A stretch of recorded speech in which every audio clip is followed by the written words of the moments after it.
Hello, here is a JavaScript code for SystemeIO courses. If you have made a course, and especially if you want to make it easy for your student to click this button named marked as complete, so that they click this button, so that the progression bar on the left will go up and up until they reach 100%. And at this point, you can have an automation which deliver automatically a certificate, an image with their name and date on it, and send them this certificate by email automatically once they have reached 100%. But for this to happen, they need to click on the button marked as complete. And this button, you can find it at the bottom of each lesson. The problem is, for instance, me, in my course in French, before the end, I put a comment, Facebook comment, so it's very long. And at the very end, you have this famous button. So here it's called next because I already marked as complete this lesson.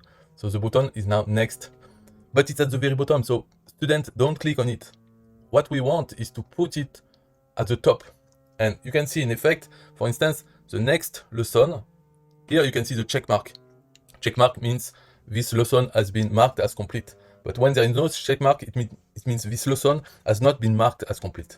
So what happens if I go next and I go to the lesson which is not marked as complete?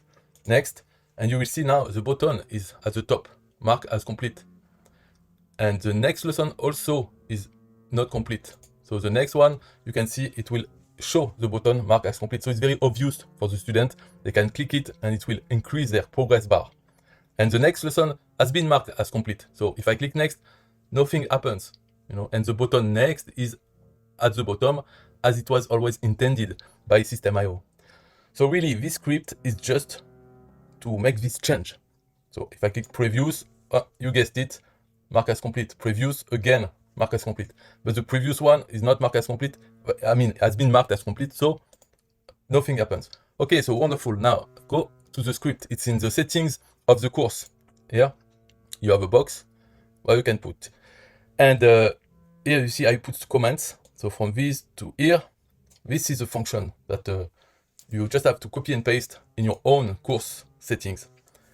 What it does here, line number 5, is just to set an interval so that this function will be called every 2 seconds. That's why we have 2000 for milliseconds. So here you can put 1000 or 5000, doesn't matter. It's just it will do it every 2 seconds. Why I choose this one? Because 2 seconds is not very often in computer terms. 2 seconds, okay. And what it does, this function is not very intensive.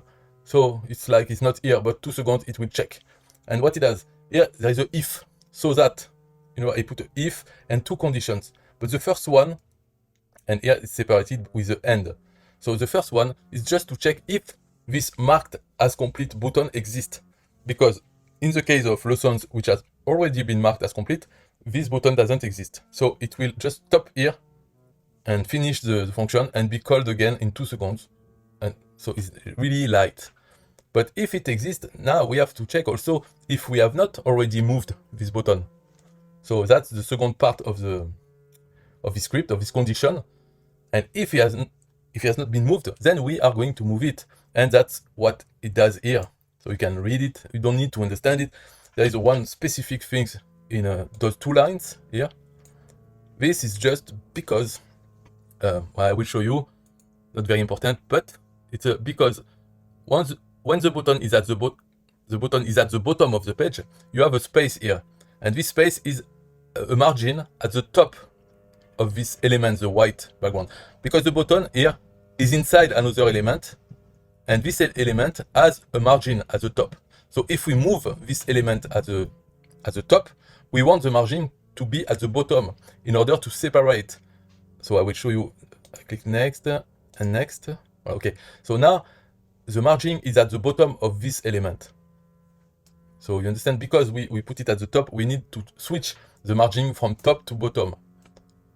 So that's what it does here, those 2 lines. And then it put it at the top. So in the next 2 seconds, when it will check again the condition, the first one will be true because it exists, but the second one will be false because we have already moved the button. So it will not execute again this move.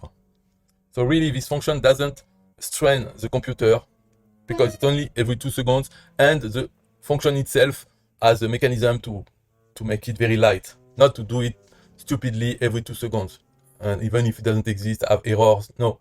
It checks. If it doesn't exist, do nothing, because the person already has marked as complete this lesson.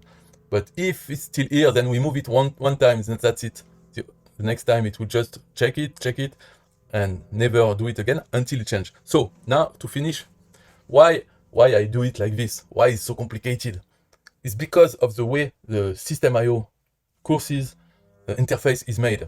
Before, because now it's new and it's better improved, but before it was simple. You had one page, a script, you could check everything and do it if needed, otherwise do nothing. And when the student change the lesson, the page loads again. And so you can run your scripts once. But now it doesn't happen like this. Now all the interface is dynamic. So when you click on the next button to go to the next lesson, you think that the page has changed, but in fact it has been updated dynamically. And even the address, the URL of the lesson in the browser navigation bar, address bar, is also changed. But this is all done with JavaScript. The page doesn't change. So the script that you do needs to be dynamic as well, and needs to check the state of the page with an interval. So I think 2 seconds is fine for human being. Doesn't matter. You need to check the state of the page and make changes if needed, because this page can change. So the conditions that are false now may become true later in time, and the page will still be the same. So that's why we need to do it like this now, because things have changed. So you need to change also the way to do the script for the course interface. This is not the case for the funnel pages, in SystemeIO, or other things. It's specific to the course area of SystemeIO. It has been improved. So we need to be aware and to do the scripts like this also. That's it for this video. Bye bye.